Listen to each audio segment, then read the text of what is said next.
Thank you so much, Honey Mom, for sharing so many valuable things. So, as you just mentioned, that we have to think about, we have to dare, actually, as Eleanor Ma'am also mentioned, that we have to dare to dream. It's like dare to dream and strive to achieve it.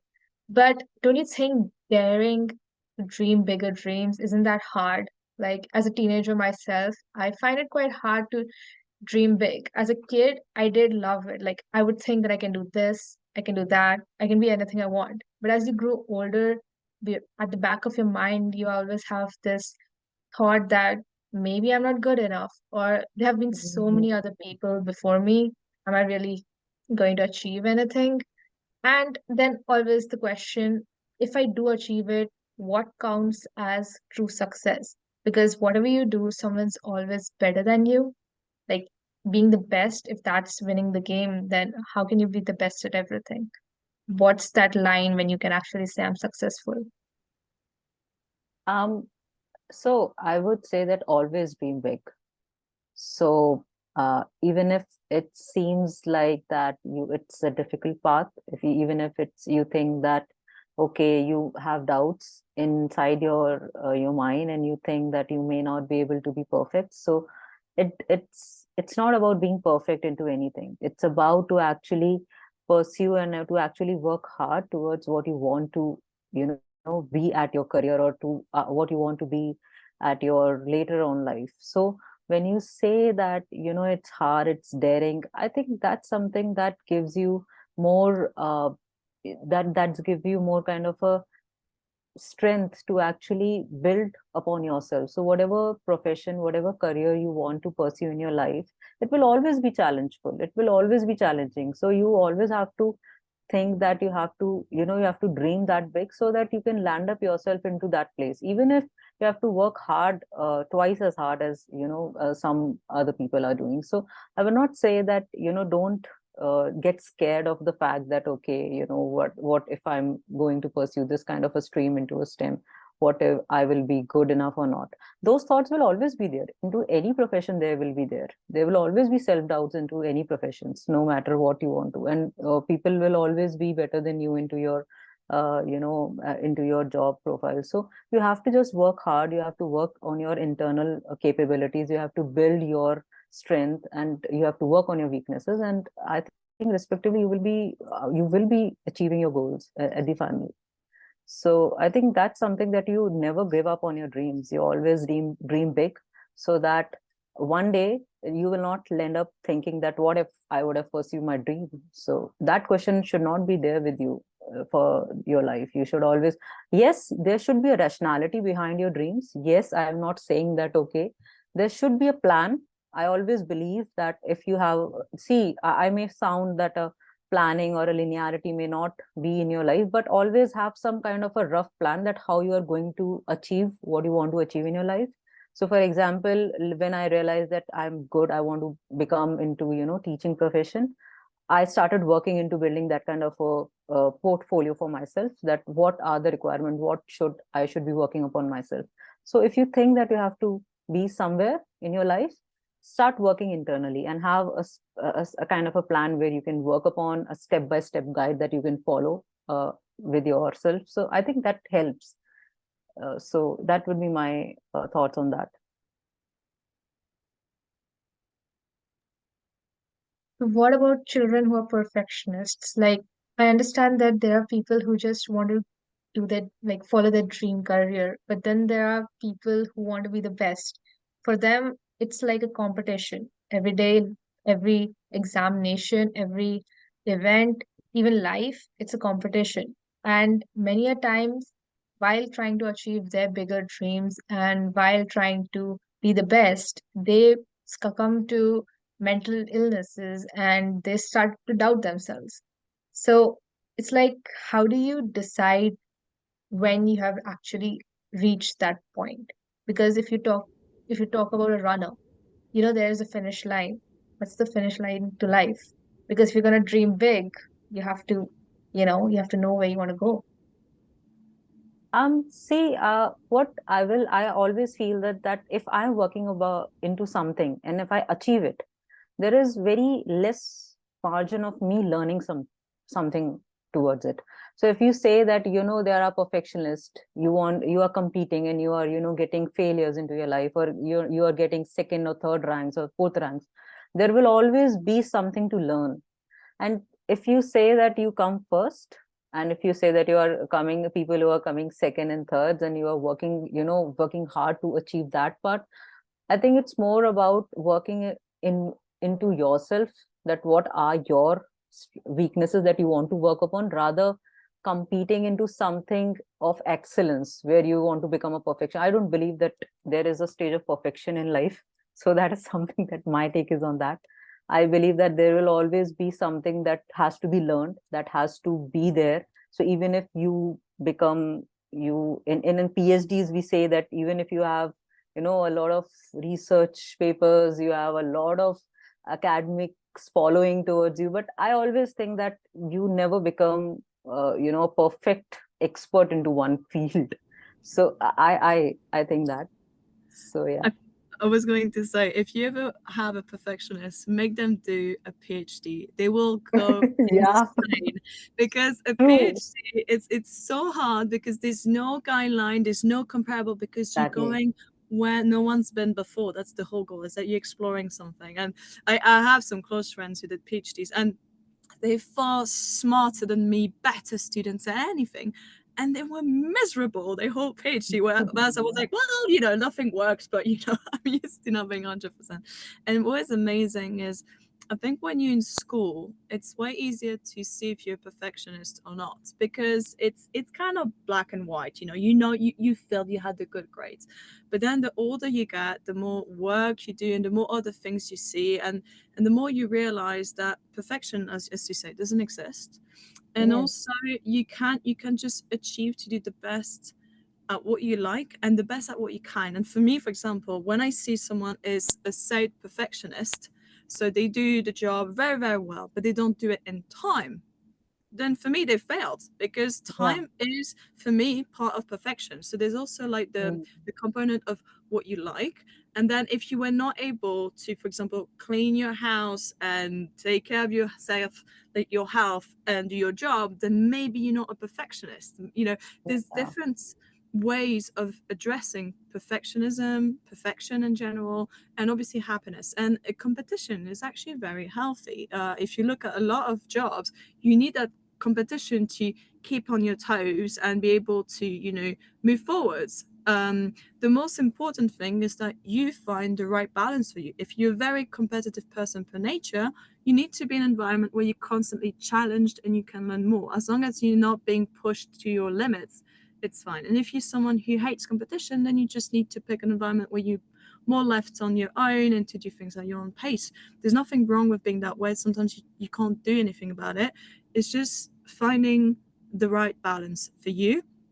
And as Honey said, and I think it's really the most important, is never be satisfied with the knowledge you have, in the sense that always stay thirsty for knowledge. Always learn more, even if it's about yourself, or others, or how to make a recipe. If you want to be competitive about baking bread like everybody was during COVID, I mean, sure, go ahead. I mean, everybody's going to thank you for that bread. But the point is, like, never be satisfied with where you are, because you can always go further. It doesn't mean that you need to be the best. It doesn't mean you want to go to that planet just to be the first one on this. No, just learn more because you want to learn more, because you can always be a better version of who you are, in the sense that you grew and you learned something, or maybe you got happier. Maybe be competitive about your happiness. So yeah, it's like, don't worry about competition, as long as it's competition that is internal and not too external. Like, yeah, you look at what other people do. It's good to get inspired by other people. Don't let it ruin your life. Just aim to be the better version of yourself the next days. That's it. That's what you should be aiming for. At least in my opinion. But maybe it's an unhealthy opinion. Maybe that's just the balance that I'm aiming for. And maybe, I don't know, Richard or Debanjan, maybe you have also different ways of seeing that. Yeah, I thought everything that everyone said was excellent. I think there's nothing wrong with being a perfectionist, and I don't think there's anything wrong with people who don't want to be perfectionists. I think there is a diversity of people, and we need everyone, right? So I myself am not a perfectionist, but I need on my team people who are perfectionists, who are detail oriented, because they fill in the gaps. They help me out with my shortcomings. And I think everyone's different and everyone has their own struggles. Someone who's a perfectionist may have a struggle in a PhD program, or they may excel in a PhD program, where someone who's not a perfectionist, who may not pay attention to detail, right? Who, you know, like me, who doesn't, keep things in their calendar, or, has to go back and forth to proofread because I might make mistakes, right? I'm better at maybe a big picture kind of thing. And we all need to work together. And to your question, I can't act like, this is not a reality for students, right? That drive, that competition, that desire to be perfect and to be better. I always say that I think you can compete with the person next to you, the person on the left of you, the person on the right. You can compete with everyone, but I think the person that you should be in fiercest competition with was who you were yesterday. As long as you can get better, as long as you can look back and say, okay, I improved on this little aspect, no matter how large or how small the improvement is, I think you should count that. And lastly, you mentioned finish line. I don't necessarily believe in finish lines. It's about the race, not the finish line. It's about the journey, right? Not the destination. It's about the climb and not necessarily the summit or the mountaintop. I think you should feel great and comfortable in that progress, in that work. It never ends, right? You're always can find some aspect to get better. You can find a way to be stronger. You can find a way to better articulate your feelings and your thoughts. There's always people around you. And that's what comes with that diversity, right? Because often we don't necessarily see ways that we can improve. But when you surround yourself with diverse individuals from different socioeconomic classes, from different races, from different parts of the globe, you start to look and say, oh, wait, I love how they did that. Or I like how they did that. And you begin to start incorporating it into your own self. But you can't do that unless you are constantly working to expose yourself to different thoughts, to make yourself vulnerable, right? And to be honest about your own personal inventory. I think that is where kind of that growth comes in. And I absolutely love it. So there is no finish line. Life is about the journey. Surround yourself with people who are not like you. And there is greatness inside everyone, and everyone has an opportunity to contribute to this world, to this planet, and to the future. Hopefully that made sense. I think it did. So that's all I had to say on that one. Sir, as I heard you speak, I could not help but think about what an author goes through. So, like when you're writing a book, you write and you read, and every time you read a new book, you're like, okay, maybe I can include that in my novel. But the thing about novels is there are tens and lakhs and thousands of them out there, and there are only a few which are bestsellers. So, do you think life is that way? There are so many people doing the same thing, they're learning from each other, but there are people who cross that barrier of normal and go towards greatness. And for those who dream for that, what is that barrier? Is that a well defined line that once you cross it, you just reach greatness? Like, there are people who dream that that's their dream. Well, I feel like you're the best equipped to answer that question, right? You aspire your dream. I have had the luxury of being able to talk to you. Talking about being an author, right? You're a scientist, aspiring entrepreneur, and you're also an author yourself. You are right. You never know where greatness will lie. I hate to say it, yeah, a few break through, and we never know who that will be. All I can say is no matter who you are, push yourself. I have long since suspected that people are very, very good at recognizing and acknowledging greatness external to themselves. However, most people do not humble themselves in the presence of their own personal greatness, right? Everybody has it in them, but very few tap into it, allow themselves to be vulnerable, allow themselves to pursue a big dream. Because when you pursue a big dream, failure is part of that journey, right? But most are afraid of that. A lot of people, to be honest with you, they don't necessarily have that really opportunity. I want to go back to like that economic piece. If you are struggling to figure out where your next meal will come from, sometimes it's really hard to take a risk, go out on a limb, and pursue greatness. I think you have to have a combination of fortune. And when I say fortune, I don't mean, money. I'm talking about like good luck, the stars aligning in your favor, talent, timing, it's all happenstance. And so I think when you do find greatness, your next responsibility is service to others, giving back to those individuals who don't have that room. But yes, you are absolutely right. Um, I think only a few are able to recognize their dreams, pursue their dreams, and ultimately obtain them. Everyone can, but like you said, very few do. Greatness is also very, how say, a broad term. I mean, for example, if you say, I aim to have the Pulitzer Prize, why do you aim to have the Pulitzer Prize? Is it that you want international reconnaissance? Or would you rather build a dam that saves a village of 100 people? What would you rather have for an impact? Maybe you don't give a damn about a dam. Like maybe your true inspiration is that thousands of people read and approve of your book. But I mean, like, have you met people outside? Not everybody is like going to love you. Not everybody's going to approve, and maybe you're not going to love everyone. But it's still human beings, and maybe what really inspires you is to make a tiny difference. And I have several friends of mine who really try to have a huge impact. I worked in lots of social impact initiatives, and it's always the thing is like, how much of an impact do you want to do, and do you want to be known, and why are you doing this? Are you doing this to have the Nobel Prize? Are you doing this to be an international star? Or are you doing it because you love it, and because you know that if you made a difference in one single person's life, by inspiring them, by getting them out of bed because they're depressed, or by giving them food, is this sufficient to make you happy?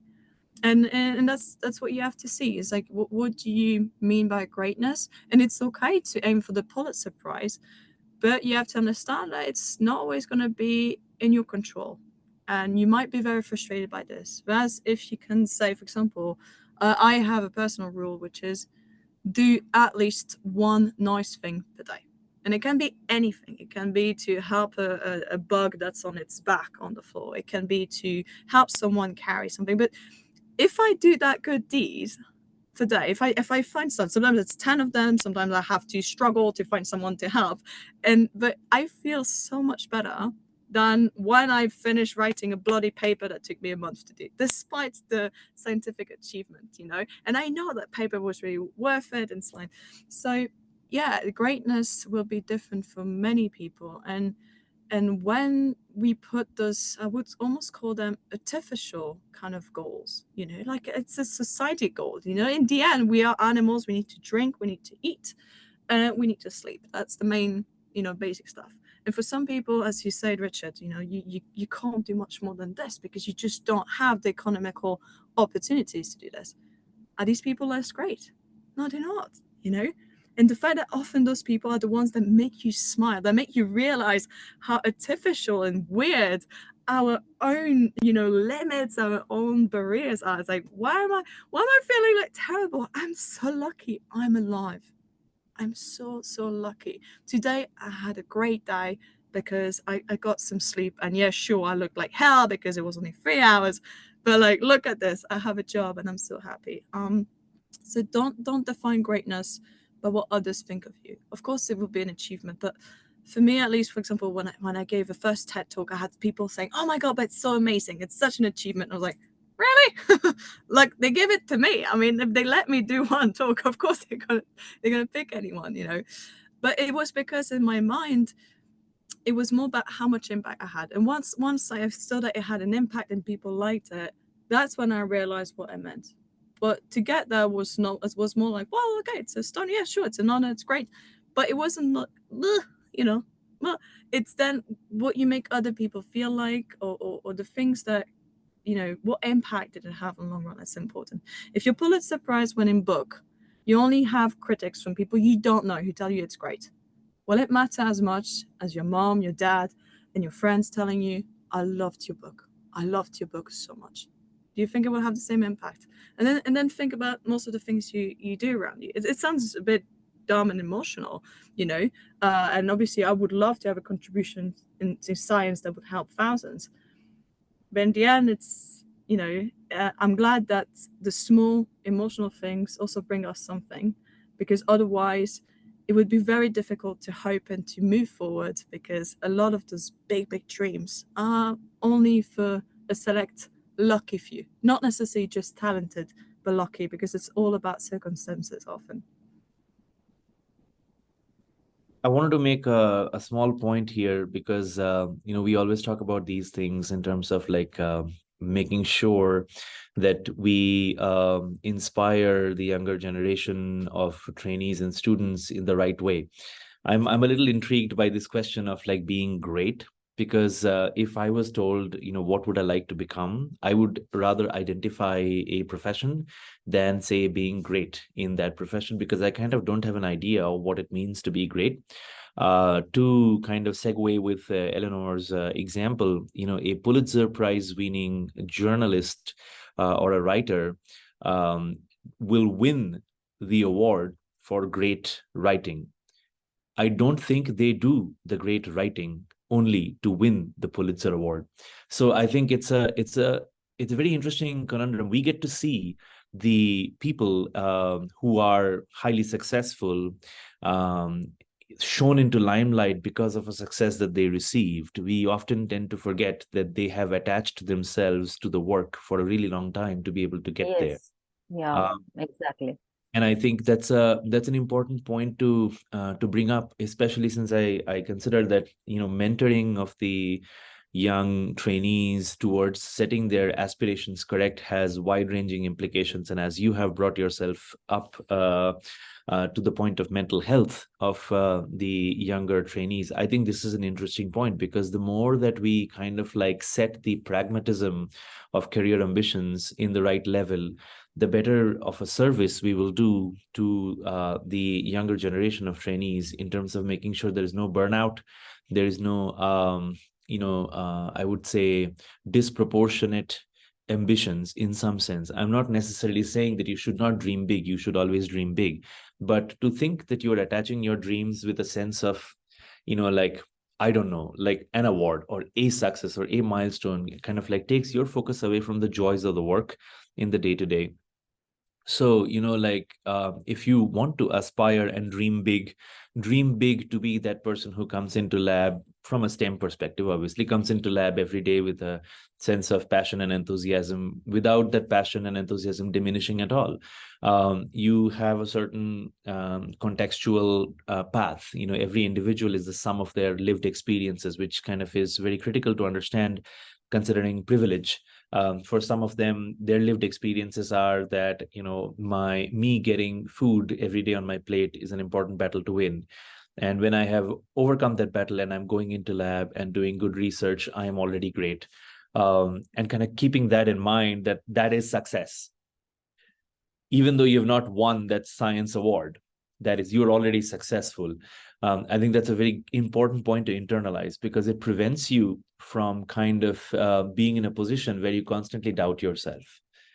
And I think that's very important, especially for the perspective of what we're actually talking about here. We are talking about already a group of individuals who are otherwise underrepresented, who otherwise have lots of barriers to overcome.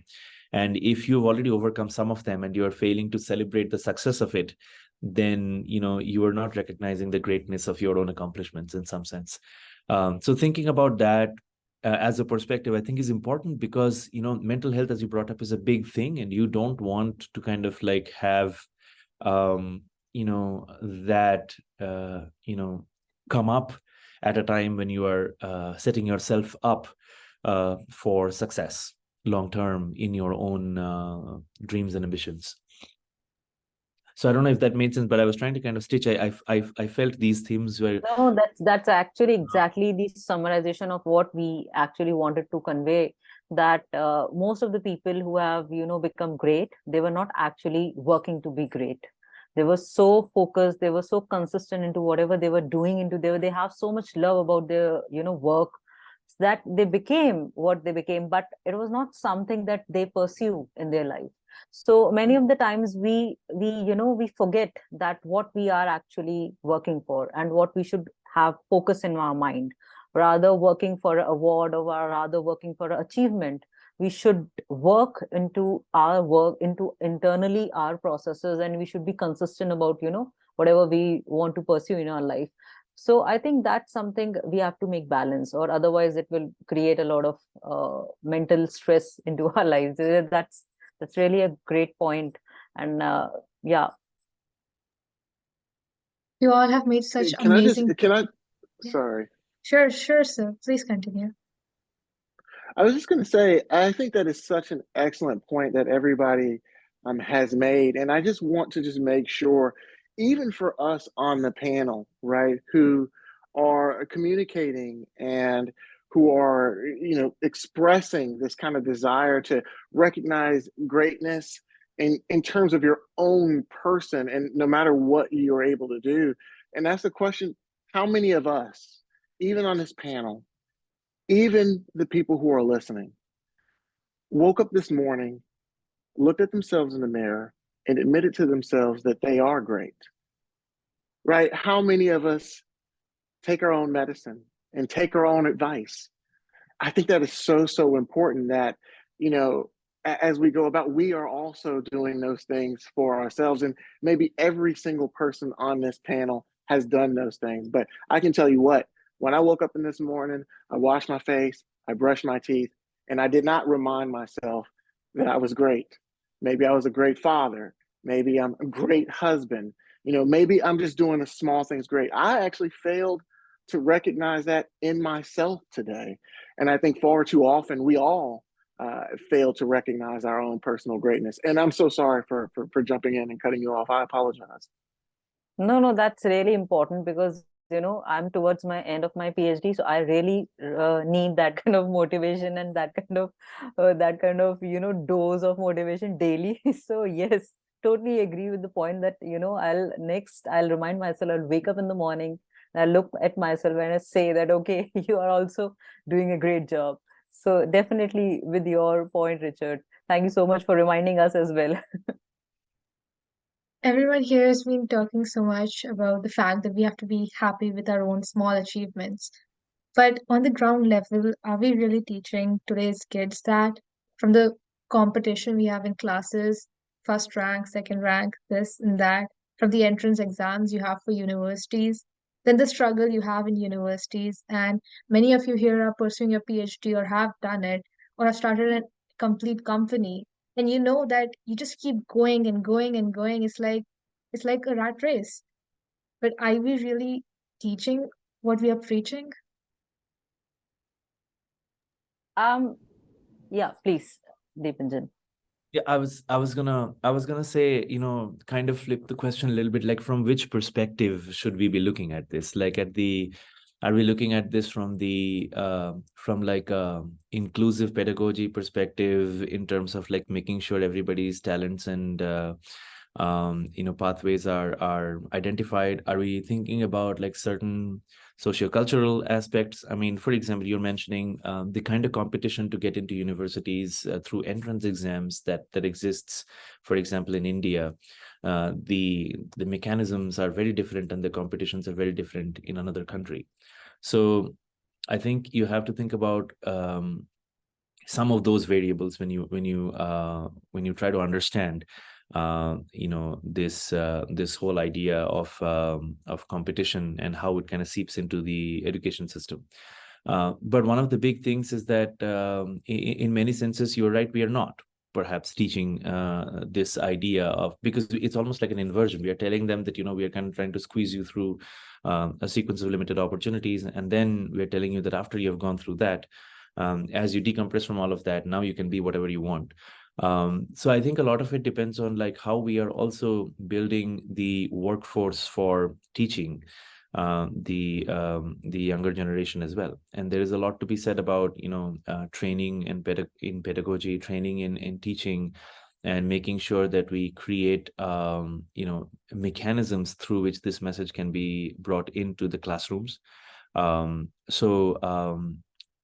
I would say that that's an important thing for educators to look at in terms of why that messaging is not consistently brought into different pieces. Because what you are talking about, this aspect of emphasis on competition, it is something that has often been ascribed to pull out underrepresented or underprivileged individuals from the system, because they feel that they won't be able to sustain the pressure. But whereas the reality, once they cross that, I would say like the compression point, once they cross that, the reality is actually a little bit different, because we are looking for ways in which we can support a broader array of aspirations and dreams. So, to summarize, essentially, there are local variables for sure, but there is this broader theme of like, are we having the educators think about it than just the broader STEM community, because they have the power to kind of like bring this into the classroom. Basically, what I meant to say was that, say we have a class of 10 students, and each of them have been taught that they are great and they believe in their own success. But when they go out into the workforce and when they are being hired by companies, the best of the best gets the job. They get the higher pay, they get the better life. So even though we are saying that we should be happy with what we have, there's massive competition throughout our life. And when we talk to our grandparents or retired bosses, they are the ones who are able to really tell us. They just tell you that you should enjoy life and you should do things you like. But when you talk to someone who is currently in college and is like topping their class, they have a completely different perspective. It's like the older you grow, the more you get settled, the more your perspectives change. So Wow. Yeah, sorry. I was going to say that I can tell you that many of my friends who were in college, who are the happiest and the most successful now, they thought in college that they are just like not going to be successful. Many of my friends who had a lot of, I would say, successes in their trajectory when they were a student in college, they have often come back and said that, oh, none of it mattered and they didn't really feel successful. So they had to like kind of like go back to the, drawing board and restart their efforts and activities from scratch. So, I think you're talking about like, the system from the outside, you are viewing, who's going through. So that's why I said that more people from within the system, from the inside, have to kind of bring these perspectives into the classroom so that they know. Like, I'm happy to keep on telling about all the diversity that I have seen in terms of different stories and trajectories from amongst my peer group. And I'm sure there are many such stories here amongst the peer group of the other panelists too. So it is unfortunate that you are getting to see only one side of that perspective, whereas I think we should be exposing all of the younger trainees to the holistic picture. If I may, there's a accelerated way of getting that perspective, and the reason why your grandparents and parents might tell you to enjoy life and be happy is because you realize that, for example, your family is not going to last forever. Something that I have a lot of experience with. I lost 4 family members during my PhD, and it's the kind of thing that basically, when you're a teenager or when you start university, the only thing you have to compare yourself to is your grades or partying with friends or how successful you are. At some point you're like, you know what?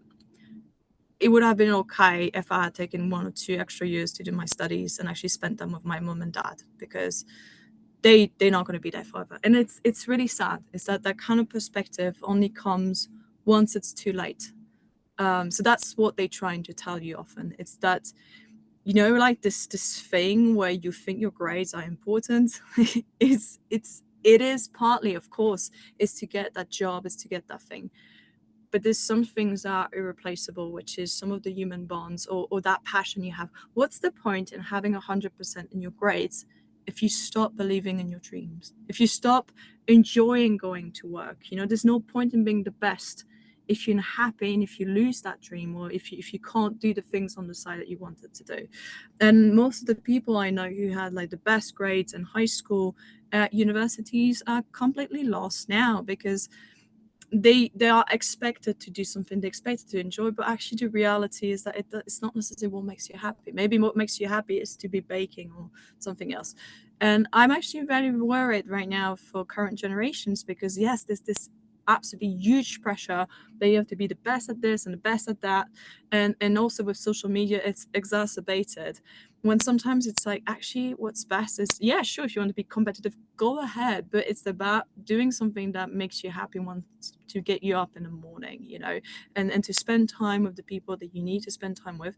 Of course, of times you have to be really just focused and, you know, spend months like this, but don't forget to take a step back and look at perspective, and you know, think about, you know, is this going to last or not? And you can always do things later, you know. You can always change job when you're 35 and when you're 40. Yeah, sure, you're not going to be CEO of the company in 10 years, but that's the thing, is like, now we are in a world that is constantly changing, where you have opportunities left and right. So enjoy this, because it means that you are able to change. You're not locked into one thing. You can always go back and say, well, okay, well, it took 5 years to do this.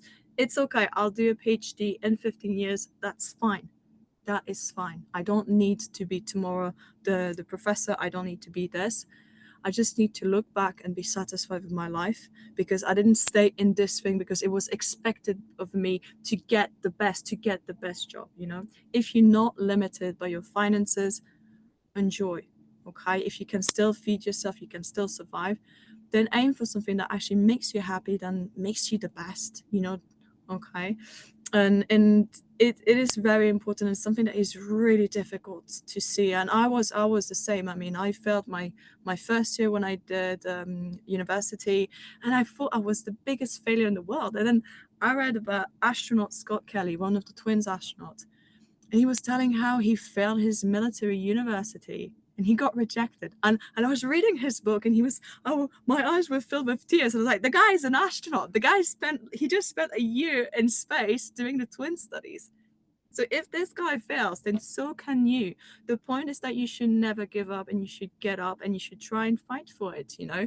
And yeah, sometimes the system is unjust. But what is really good is that now we can do those things on Zoom. We can mix with other cultures, other places, other opportunities that will allow you to go where you want to go. It's going to take more time, and it's going to take grit, you know. So don't think, you know, that this competition is the only thing, and always try to take a step back and take perspective, because yeah, sometimes it's just too late to take that perspective, and you can regret it, you know. I speak like a grandpa right now, but it's just been a very intense last years. Yeah, that's really true that you're talking about that, and that's really what actually the youngsters should believe in, and that should the way they should look upon their life, and that they should not realize later on their life, you know, getting realized by the experiences that they have meanwhile. So yeah, that's really true. So I think the meeting is showing, Ruchita, that it has a less than a minute. So is it